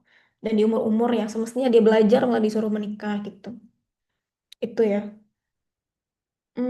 Mungkin ada respon boleh banget. Oke, makasih. Ya, sedikit aja sih. Mungkin yang belum saya tangkap itu terkait perspektifnya atau termnya Kak, sorry, dengeran nggak ya suara saya? Kedengeran? Ya, ya, ya. Perspektif atau termnya Kalisa itu terkait kekerasan itu dulu mungkin. Nah, Hmm. terus kalau misalnya tadi yang saya bilang terbentur nih sama eh, akidah-akidah yang atau ya yang sifatnya teologis dalam Islam gitu, yang udah sifatnya mapan gitu ya, itu tuh gimana menyikapinya gitu? Apakah tetap Hmm. dimenangkan sisi yang tadi pelecehannya segala macam? Karena kan kalau saya gitu ya berpandangan jangan-jangan tadi kekhawatirannya Kalisa gitu ya, ini kenapa sih perempuan mulu gitu? Itu cuman masalah belum terjelaskan aja sebenarnya. Dari sisi laki-lakinya juga kan banyak juga beban-beban tanggung jawab yang dibebankan kepada diamanahkan oleh Tuhan atau agama Islam ini ke mereka. Cuman mungkin belum tersampaikan secara detail, dan juga tadi detail-detail soal pernikahan dini tuh harus syarat dan ketentuannya seperti apa. Mungkin gara-gara itu jadi salah paham gitu. Sebenarnya kan, nah itu kan nggak bisa kita jelaskan ke orang-orang luar yang memang secara ideologi aja udah nggak mau pakai worldview-nya Islam gitu kan. Tapi kan kalau yang di sini saya rasa worldview-nya masih worldview Islam lah kayak gitu. Jadi itu dulu sih Kak. Kalau dari Kakak tuh ngelihat pelecehan itu secara terminologi tuh kayak gimana? Secara terminologi ya, pastinya yang mengancam nyawa ya. Mengancam nyawa gitu. Cuma kan balik lagi ya, dengan kondisi-kondisi yang seperti itu gitu ya, yang mengancam nyawa gitu ya, membuat perempuan itu menderita dalam jangka panjang psikis gitu. Eh, Menurut saya tuh eh, kesulitannya tuh ada di sini ya. Eh, kita tuh sering kali kayak pokoknya kalau nerima nerima keseluruhannya gitu, kalau nolak nolak keseluruhannya gitu. Padahal sebenarnya banyak fakta-fakta atau realita yang bisa terima gitu. Tapi kita punya batasan yang jelas atau clear gitu. Misal dalam isu kekerasan ini gitu, ya kita menolak permasalahan concern gitu kan, concern di luar nikah gitu. Dan ya, itu tuh sudah gitu. Perempuan istrinya harus concern dulu, harus setuju dulu gitu ketika mau hubungan seksual gitu kan. Ya balik lagi dong gitu. Ini kedengaran nggak ya suara saya? Soalnya tulisannya your internet connection is unstable. Aman, aman nggak? Aman. Wait ya. Jadi kita punya batasan yang jelas gitu ya. Eh, kita menolak tuh di di luar pernikahan, walaupun mereka sama-sama concern gitu. Kita menolak juga LGBT gitu kan. Kita menolak juga LGBT. Tapi sayangnya ya menurut saya gitu. Penolakan kita yang secara langsung gitu kan. Kalau nggak A ya saya nolak keseluruhannya gitu. Itulah sebenarnya yang bikin kita tuh jauh banget dari isu-isu ini dan nggak pernah terlibat gitu. Jadi isu-isu kekerasan terhadap perempuan gitu ya, yang dialami oleh buruh gitu, apa asisten rumah tangga atau ibu-ibu rumah tangga yang mereka nggak punya modal ekonomi dan modal pendidikan itu nggak pernah masuk ranah kita gitu. Itu di apa ya dilakukan, ditanganin gitu ya, dibantu oleh aktivis-aktivis yang mereka bisa dibilang liberal gitu. Sedangkan kita sama sekali mengundurkan diri. Padahal sebenarnya kalau saya perhatiin sendiri ya, salah satu misalnya contohnya teman saya, dia kerja di eh, pelindungan perempuan dan anak gitu. Dia tahu gitu, dia tahu batasan ya walaupun dia non muslim, dia tahu batasan gitu. Dia tahu semestinya nggak boleh pacaran gitu. Dia tahu gitu kan, semestinya nggak ini gitu. Nah, permasalahannya adalah eh, dari mana tuh dia dapat insight-insight yang tadi ya, yang yang pencegahan banget, preventif banget itu gitu. Kalau kita nggak mau gabung sama mereka gitu. Dan mereka pun juga sebenarnya, mereka lagi ya, saya lihat teman-teman aktivis saya gitu. Mereka tuh udah capek di lapangan.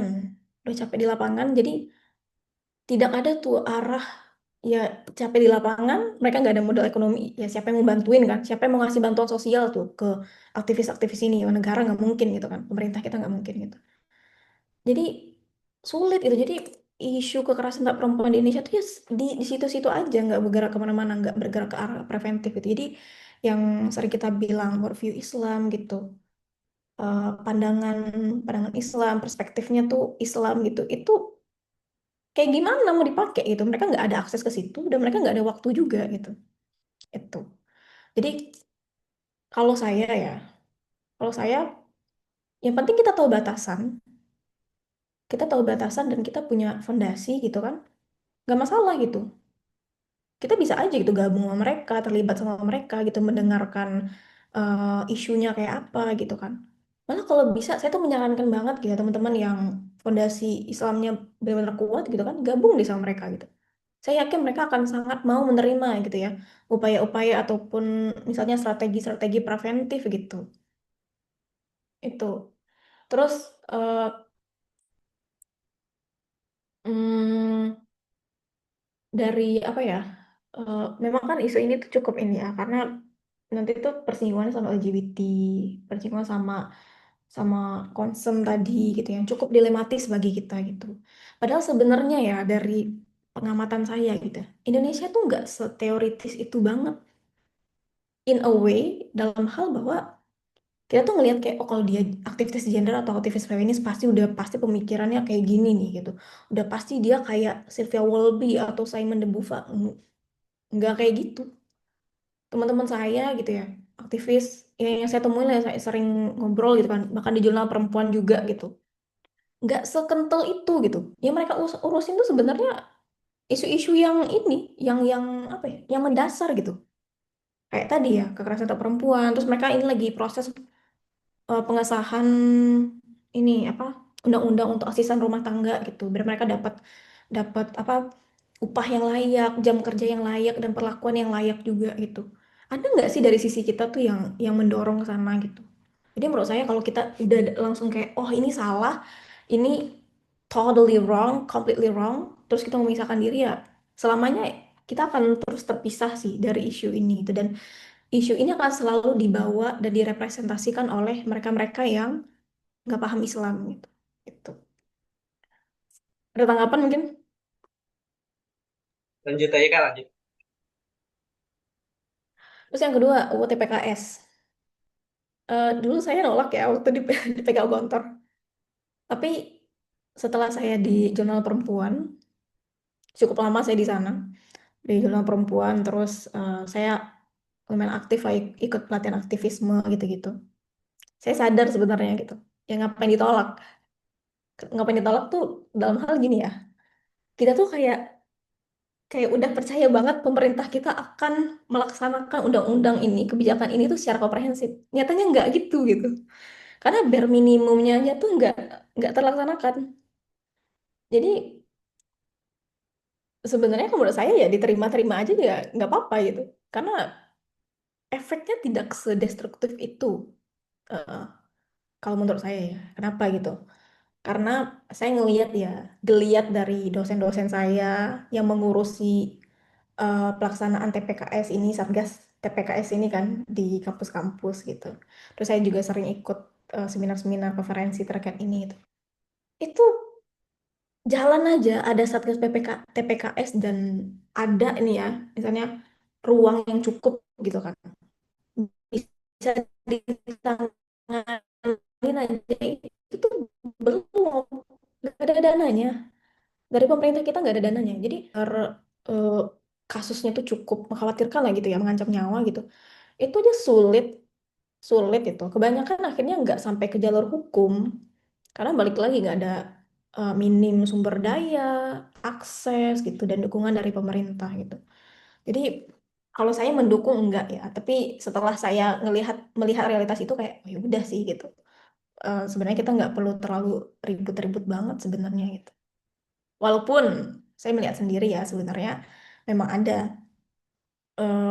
kecenderungan dari beberapa gerakan itu untuk ini memasukkan isu-isu LGBT di situ. Tapi dengan Indonesia yang culture Islamnya tuh kental ya, menurut saya tuh sulit sih ke arah sana gitu. Kenapa? Karena yang bare minimum aja nih, kayak tadi saya bilang ya, isu kekerasan seksual dalam rumah tangga aja nih yang terjadi kan gitu oleh ayah tiri sama anaknya gitu ya, anak tirinya itu nggak diproses cuma karena nggak ada bukti visum gitu. Itu aja yang udah jelas tuh kejahatan gitu kan, itu nggak diproses. Ya apalagi yang lain-lain gitu ya. Gitu. Jadi kalau menurut saya itu sebenarnya di Indonesia itu tuh tidak seteoritis dan apa ya, misalnya seserius itu gitu pembahasannya. Banyak kan mereka cuma bergerak, oh mereka pengen ngebantu gitu kan. Walaupun kita tidak membenarkan ya gitu. Membenarkan cara berpikir mereka gitu. Tapi saya sama seperti mentor saya gitu ya, Ustadz Yongki, bahwa kita bisa menerima dan terlibat dalam hal-hal yang masih bisa dibincangkan atau didiskusikan gitu. Misal tadi ya pemerkosaan gitu atau kekerasan fisik terhadap perempuan dalam rumah tangga itu kita masih masih boleh-boleh aja sebenarnya terlibat gitu. Itu kan tidak bertentangan kan? Malah bagus dong sebenarnya kita terlibat gitu. Pertama kayak isu kerusakan lingkungan itu. Yang bahas kerusakan lingkungan itu siapa? Feminis juga Indonesia, aktivis gender juga. Ada salah satu novel ya, itu membahas kerusakan lingkungan di Sulawesi Selatan gitu.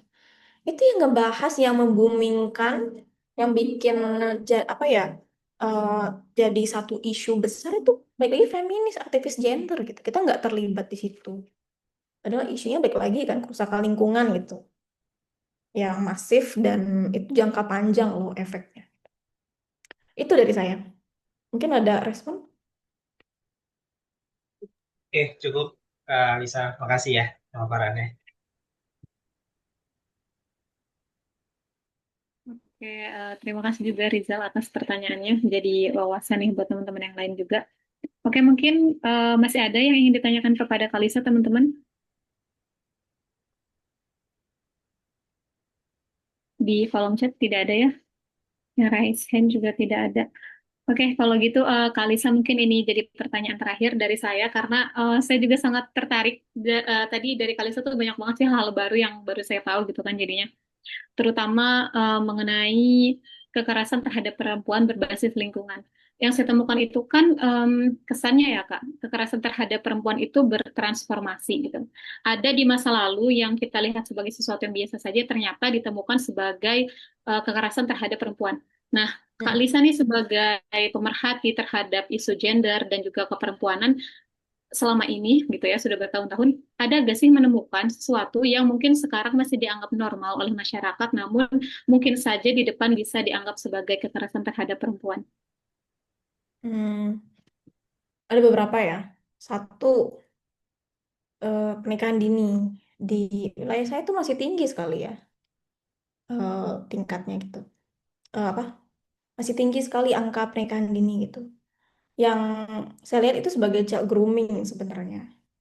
Jadi perempuan yang baru umur 14-16 tahun dinikahin sama orang yang umur 30 tahun gitu ya. Yang kenapa saya sebutnya kekerasan gitu? Karena si perempuan ini dia belum mateng, dia belum dewasa gitu. Dia sudah diberikan tanggung jawab yang sangat besar gitu kan, menjadi seorang istri, menjadi seorang ibu itu sanggup nggak? Itu dia menanggungnya jangka panjang gitu, seumur hidup malah itu.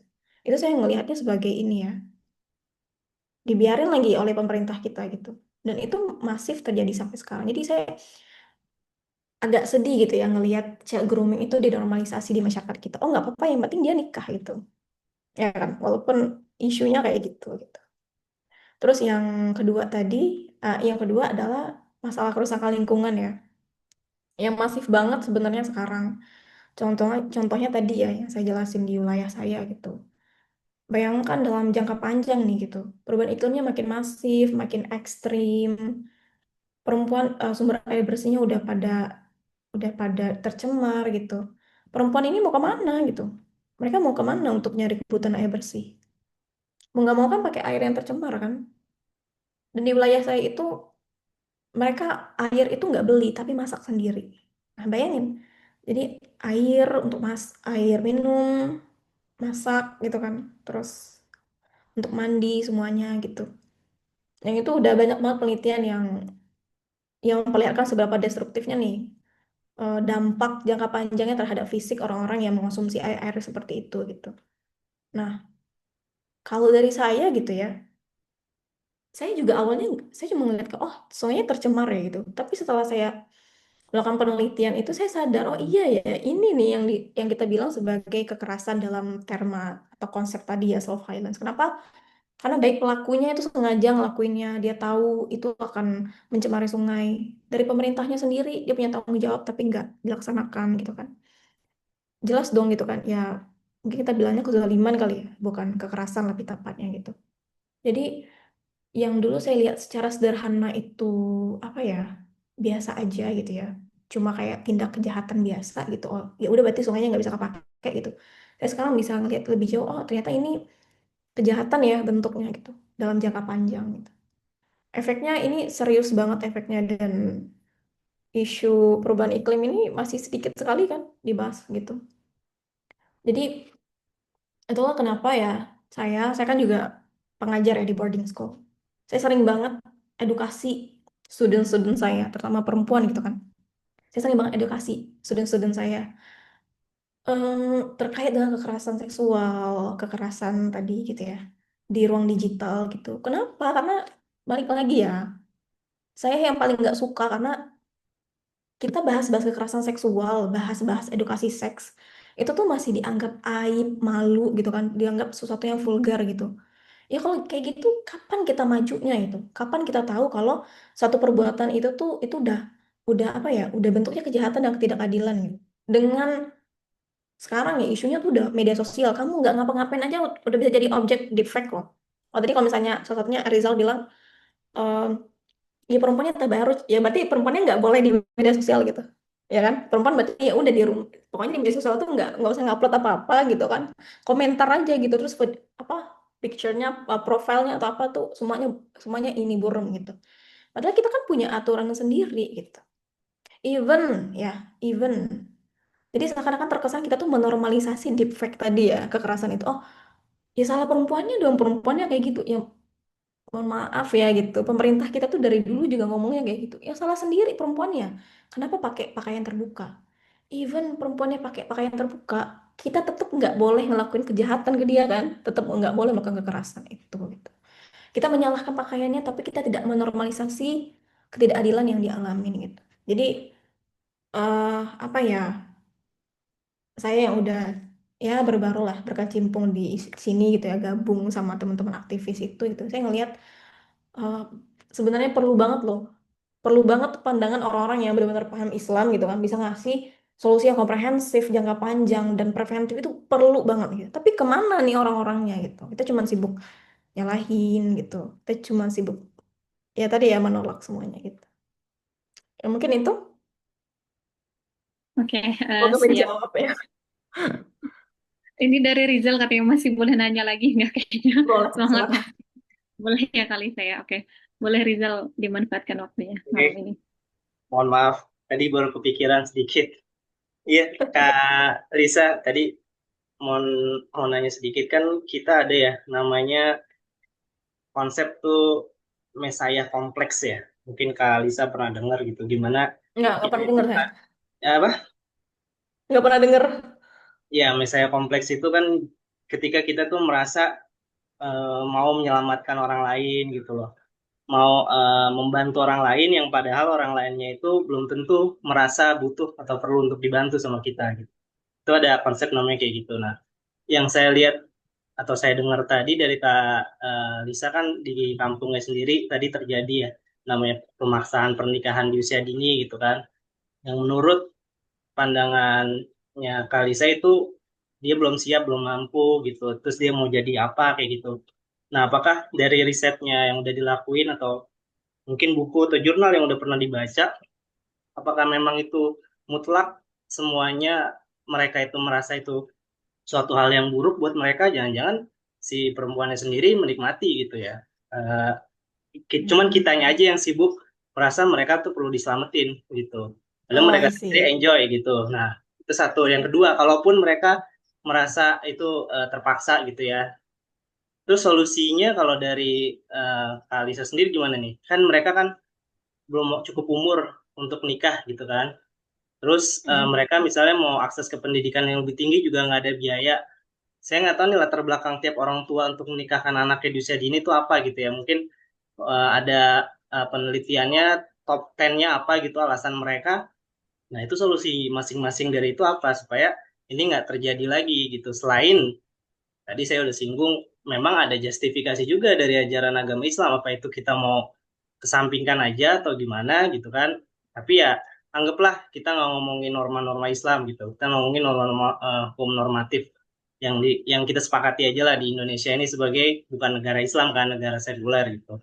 Nah, itu sih yang saya mau tanya sama tadi saya bukan mau membenarkan deepfake itu ya, tapi maksudnya itu konsekuensi logis ketika kita ya bersosial media gitu. Memang harus harus diatur sebagaimana sekarang ini kan kalau kita kritik pejabat pemerintah kan ada konsekuensinya kita bisa dikriminalisasi sebagaimana atau atau gimana gitu kan dan udah banyak korbannya. Nah, itu buat saya pribadi di alam demokrasi ini ya itu udah jadi keniscayaan gitu. Makanya ya dari diri kita sendiri karena udah tahu pemerintah itu nggak bisa support full, ya dari diri kita sendiri yang bisa preventif lah, jangan sampai meminimalisir apa celah-celah untuk bisa dimanfaatkan sama orang-orang yang jahat itu. Itu sih Kak.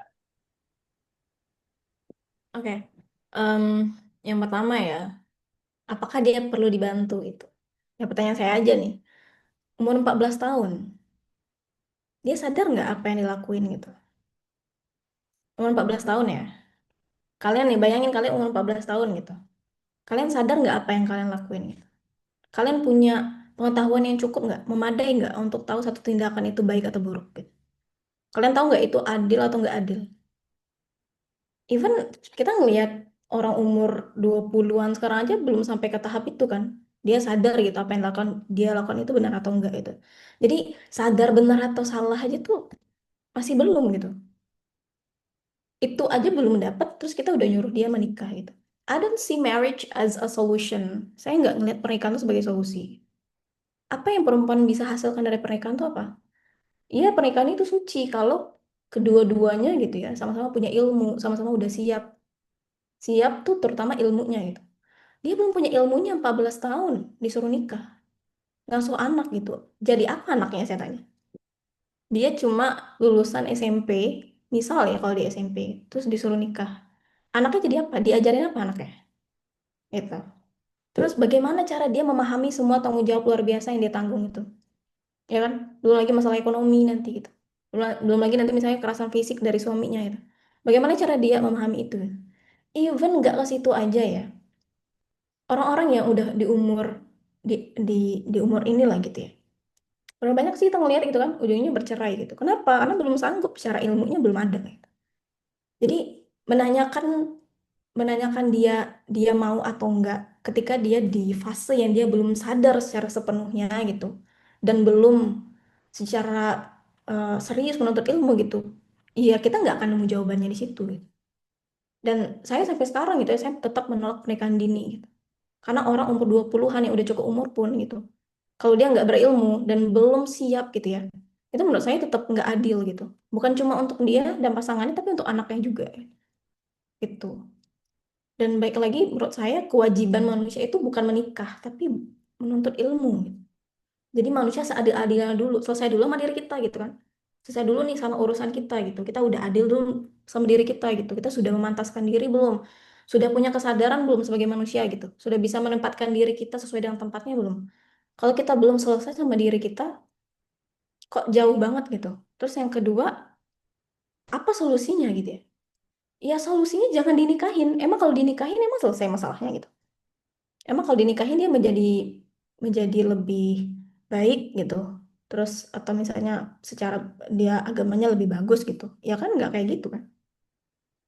Kebanyakan kasusnya adalah child grooming itu isunya adalah laki-laki yang mencari perempuan jauh lebih muda dari dia dan di bawah umur itu. Kenapa? Karena perempuan itu lebih mudah dikontrol, lebih mudah dieksploitasi. Ya dia belum ngerti kan. Nah, balik lagi tadi. Dia belum ngerti kan, dia belum paham, dia belum punya kesadaran yang penuh mana yang baik dan buruk, mana yang tepat atau nggak tepat untuk diri dia. Jadi mudah dikontrol sama pasangannya.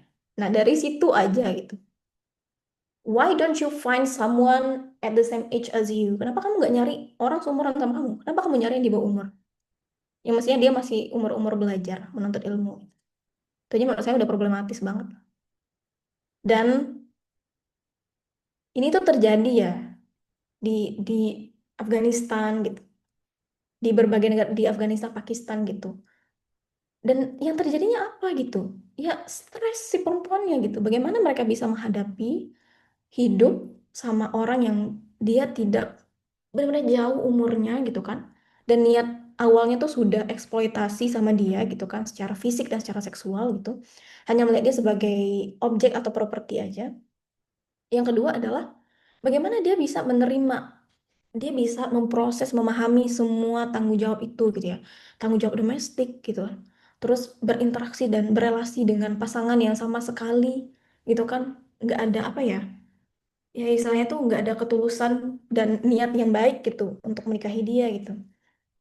Terus yang ketiga, ketika dia udah punya anak, gimana cara dia memahami semua tanggung jawab luar biasa itu gitu. Karena dari 4 partisipan saya aja tuh ya, yang saya wawancarain gitu, yang pagi-pagi azan subuh bangun nih, bangun, bawa semua peralatan makanan, cucian, jerigen air ke sungai gitu. Sungainya jauh lagi gitu dari rumah. Balik nanti, balik bikin makanan, terus sarapan dan minuman untuk suaminya. Jam 7-nya dia udah pergi ke kebun kerja sampai jam 4. Jam 4 nanti balik lagi dia ke sungai. Sampai malam di sungai yang itu tidak ada penerangan. Yang itu sangat membahayakan nyawa dia itu. Karena apa? Hanya pakai jamban seadanya tuh dari apa? Bambu gitu ya. Bambu yang di ini gitu. Seadanya itu kalau misalnya ada air bah itu udah lewat itu nyawanya. Gitu. Itu seberapa banyak perempuan yang mengalami itu dan mereka sendiri yang bilang capek gitu. Khawatir. Kalau misalnya musim hujan ngelihat sungai itu airnya meluap tuh saya khawatir gitu. Apalagi saya sendiri ke sana. Kalau terjadi apa-apa tuh kayak gimana? Belum lagi beban pengasuhan. Jadi perempuan tuh nggak punya waktu untuk berpikir memikirkan dirinya sendiri. Even istirahat tuh nggak punya waktu gitu. Contohnya itu aja kan dari pagi sampai malam gitu. Cuma ngurusin air doang karena sungainya tercemar. Saya tanya suaminya kemana? Suami ada kok di rumah. Kalau misalnya dia lagi nggak kerja, dia libur ada kok. Nggak ngapa-ngapain gitu. Kan ini kerjaan saya, dia bilang. Laki-laki juga nggak mau terlibat karena itu kerjaan perempuan, kata dia gitu. Nah, di Islam kayak gitu kah gitu? Makanya sama-sama bertanggung jawab ya dalam urusan rumah tangga gitu. Tapi kan udah jadi pemisahan kan. Gitu. Cuman sering normalisasi, oh laki-laki itu pemimpin gitu kan. Bapak rumah tangga gitu. Nggak semestinya loh kok. Jadi kan seakan-akan karena dia pemimpin, jadi melakukan kerja-kerja domestik itu dianggap rendah gitu kan. Ya baik lagi, berarti kan pandangan dia ke perempuan merendahkan dong. Ya kan, dia nggak memuliakan istrinya gitu. Gitu. Ini kayaknya bakal panjang ya di sana. Boleh kalau misalnya ada balasan. Boleh, takut kemalaman. Kalau udah kemalaman nggak apa-apa, dicukupkan aja. Gimana, moderator? Boleh lanjut nggak Oke. masalah. Jam berapa ini? Iya, mungkin sedikit tadi Kak ada pertanyaan yang belum terjawab juga dari Rizal. Tadi kan kata Rizal kalau misalkan yang permasalahan deepfake itu merupakan konsekuensi logis gitu dari seorang perempuan meng-share wajahnya di sosial media. Itu gimana? Cuma masalahnya apakah aturannya udah kayak gitu? Udah plek-plek, oh kalau perempuan jaga aurat dan jaga jaga sikap gitu di media sosial, dia nggak diapa-apain. Ya tetap diapa-apain. Ya kan? Tetap diapa-apain kok gitu. Tetap ada potensi itu gitu. Jadi kalau saya sih bilang tetap nggak menutup kemungkinan ya. Kalau bagi saya menutup aurat dan bersikap sewajarnya perempuan di media sosial tuh it's a must. Maksudnya kewajiban kita. Kita udah harusnya kayak gitu kan. Tapi memang kita bisa ngatur gitu. Saya kalau udah kita kayak gitu ya nggak boleh dong di ini.